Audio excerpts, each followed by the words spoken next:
अस्सलामुअलैकुम नाजरीन, मैं हूं आपका होस्ट ज़ुहैब अतीक। खबर की अंदरूनी कहानी के साथ एक बार फिर आपकी खिदमत में हाजिर हूं। आप देख रहे हैं साहब डिजिटल न्यूज़, जो रखे आपको हर खबर से बाखबर।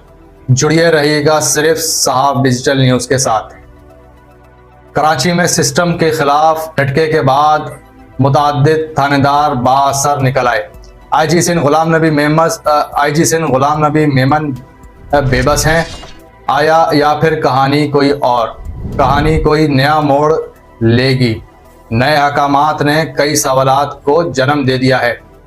सिस्टम के खिलाफ एक्शन की कहानी शुरू होती है जुमरात की सुबह से, जहां सूबाई हुकूमत ने इब्तदाई तौर पर मुतअद्दिद ब्यूरोक्रेट्स पर तबादले के बम गिराए और फिर सूरज ढलने से कबल ही आईजी सिंध गुलाम नबी मेमन मैदान में कूद पड़े, जिसके बाद शहर के मुबैना तौर पर बाअसर थानेदारों के खिलाफ एक्शन लेते हुए 4 SHOs और 1 चौकी इंचार्ज को बी कंपनी रवाना कर दिया। इन अफसरान में 3 इंस्पेक्टर्स, 1 सब इंस्पेक्टर और 1 ASI शामिल थे। इंस्पेक्टर गुलाम हुसैन कुराई, साबिक SHO मंगोपीर बशीर अहमद वद्दो, साबिक SHO मोचको, इंस्पेक्टर नसीर तनोली, साबिक SHO बोर्ड बेसन, सब इंस्पेक्टर आजम हुसैन राजपर, साबिक SHO क्लिफ्टन और बाअसर ASI हादी बख्श बलोच, चौकी इंचार्ज खुदा की बस्ती को जुमरात के रोज बी कंपनी रिपोर्ट करने की हिदायत जारी की गई। बाद अज़ां आईजी सिंध गुलाम नबी मेमन के हुक्मनामे पर जुम्मे के रोज एक नया नोटिफिकेशन भी सामने आया, जिसमें मज़कूरा तमाम अफसरान को बी कंपनी के बजाय सेंट्रल पुलिस ऑफिस रिपोर्ट करने की हिदायत की गई हैं।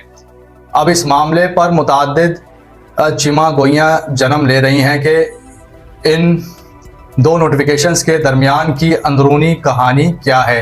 सिस्टम ने एक्शन के बाद हरकत शुरू कर दी है या फिर दूसरा बाअसर सिस्टम देखने को मिल रहा है कि आईजी सिंध गुलाम नबी मेमन अपने फैसले पर ही बेबस हो गए हैं।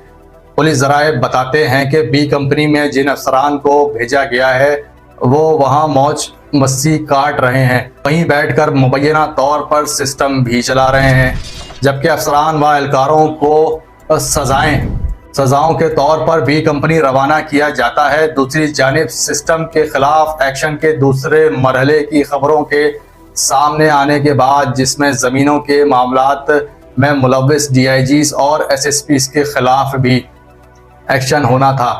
आईजी सिंध गुलाम नबी मेमन के नए अहकामात के बाद इन मामलात से खौफजदा अफसरान की नींदें उड़ गई हैं। मुबैना तौर पर आला अफसरान की जानिब से ये तासुर दिया जा रहा है कि पहले बी कंपनी का ऑर्डर और फिर CPO रिपोर्ट करने के अहकामात और कुछ नहीं, सिस्टम के हरकत की बरकत है।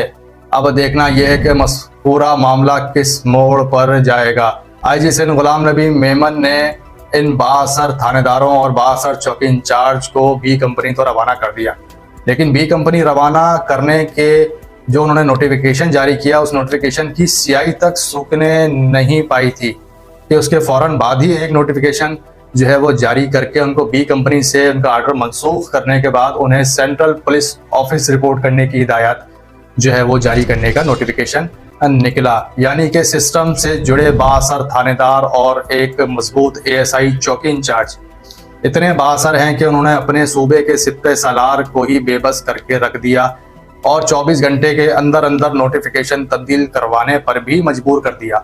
अब देखना यह है कि क्या ये सिर्फ एक ड्रामाई अंदाज में हटाए गए इन SHOs और चौकी इंचार्ज को सेंट्रल पुलिस ऑफिस में रिपोर्ट करने की हिदायत की गई हैं, क्या जो सिस्टम चलाने वाले बाअसर लोग हैं उनके दोबारा अहकामात आने के बावजूद आईजी सिंध गुलाम नबी मेमन दोबारा बेबस होंगे और फिर इन्हीं SHOs और इसी चौकी इंचार्ज को फौरी तौर पर शहर कायद के मजबूत और बेहतरीन जरखेज थानों में भी एक अच्छी इनको जो है स्टेशन हाउस ऑफिसर जो है वो इनको तैनात कर दिया जाएगा। इनकी दोबारा जो है वो थानेदारी की तैनाती भी फौरी तौर पर मुमकिन हो जाएगी और इस चौकी इंचार्ज को भी दोबारा से किसी मजबूत जगह, किसी मजबूत थाने में या किसी मजबूत चौकी पर दोबारा ओहदों पर बहाल भी ये हो जाएंगे।